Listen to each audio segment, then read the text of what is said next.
विश्व भूगोल में आज थोड़ा सा जानते हैं कि प्रवाल विरंजन कैसे होता है। सागर तल में संभावित वृद्धि के प्रभाव। जनसंख्या युक्त भूमि का विशाल एक अंश अर्थात निम्न स्तरीय सघन जनसंख्या का एक तटीय क्षेत्र निमज्जित हो जाएगा। यहाँ तक कि लघु द्वीप क्षेत्र समाप्त हो जाएंगे। इसी प्रकार अनुमानित विश्व की जनसंख्या का लगभग 1 अरब भाग प्रभावित होगा। सागर तल में वृद्धि के परिणाम स्वरूप विश्व की लगभग 33% फसल भूमि निमज्जित हो जाएगी। बड़ा हुआ तटीय अपरदन, तटों का नाश, तटीय बुलई क्षेत्र और स्तंभों का नाश कर सकते हैं। परिणाम स्वरूप तटीय भूमि का एक बड़ा भाग सागरीय लहरों के विरुद्ध असुरक्षित रहता है और तटीय प्रदेशों की भूमिगत संसाधन लवणीकरण के जो सागर जल के अनाधिक प्रदेश से होता है उसके द्वारा अत्यधिक प्रभावित हो सकते हैं। प्रवाल विरंजन प्रवाल भित्ति में होने वाली एक बीमारी है जिसमें प्रवाल जीवों के प्रमुख आहार शैवाल का रंग श्वेत हो जाता है। इस पूरे घटनाक्रम को प्रवाल विरंजन कहा जाता है। प्रकाश संश्लेषण में बाधा के कारण शैवालों का रंग हरे से सफ़ेद में विरंजित हो जाता है और यह समाप्त होने लगते हैं। प्रवाल के अभाव में प्रवाल जीवों का सामूहिक विनाश होता है। इस पूरे घटनाक्रम को प्रवाल विरंजन कहा जाता है। हालांकि अल्फ्रेड मेयर ने 1919 ईस्वी में इस घटना का अवलोकन किया था, परंतु 1998 ईस्वी में विश्व विज्ञानियों का ध्यान इस पर तब गया जब लगभग 60 देशों के उष्णकटिबंधीय सागरों में भारी स्तर पर प्रवाल विरंजन की घटना प्रकाश में आई। इसके बाद अध्ययन की ओर ध्यान दिया गया। इस घटना का प्रमुख कारण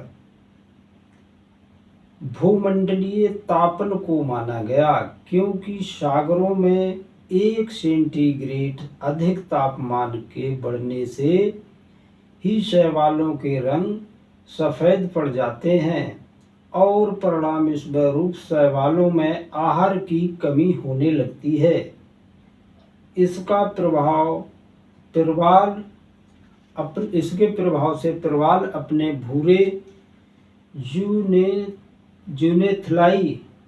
यूनेथलाई को छोड़कर क्रीम रंग में प्रभावित हो जाता है और वो कैल्शियम कार्बोनेट स्रावित करना बंद कर देते हैं, जिससे प्रवाल भित्ति का निर्माण होता है।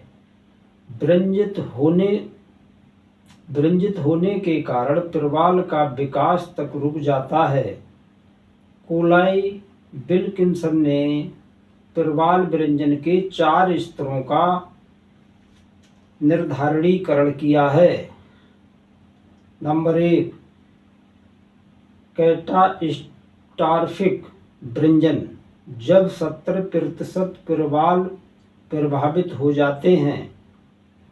नंबर 2, प्रचंड व्यंजन, इसमें 50 से 70% तक प्रवाल प्रभावित हो जाते हैं। नंबर 3, सामान्य व्यंजन, इसमें 20 से 70% तक प्रवाल प्रभावित हो जाते हैं। नंबर 4, नागण्य व्यंजन, इसका परिणाम नागण्य होता है। 1997 से 98 में भारतीय सागरों अंडमान निकोबार द्वीप में बड़े पैमाने पर प्रवालों का व्यंजन हुआ था। उल्लेखनीय है कि 18,000 वर्ग किलोमीटर भारत में प्रवालों का फैलाव पाया जाता है।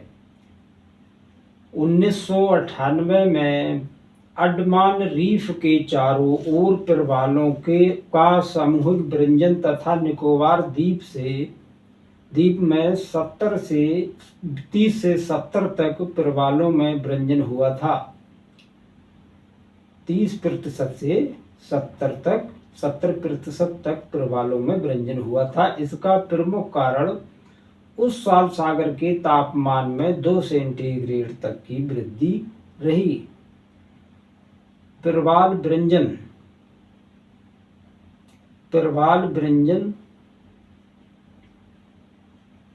के अनेक कारण बताए गए हैं।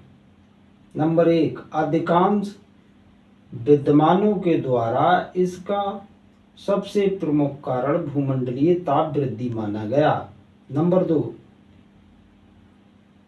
अल नीनो की घटना को भी इससे जोड़ा जाता है। 1998 में अल नीनो वर्ष के साथ साथ सबसे गर्म वर्ष भी रहा, लेकिन 1983, 1987 तथा 1998 में प्रवालों का व्यंजन सर्वाधिक हुआ था।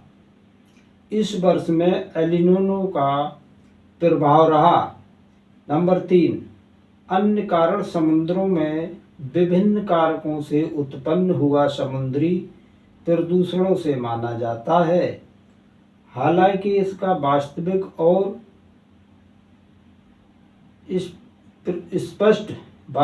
और स्पष्ट कारणों का पता अभी भी नहीं चला है, परंतु ये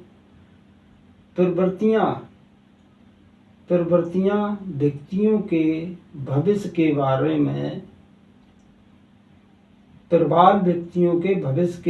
में चिंता उत्पन्न करती हैं। अतः प्रवाल व्यंजन के कारणों का पता लगाना अत्यंत आवश्यक है ताकि इस समस्या का निदान खोजा जा सके।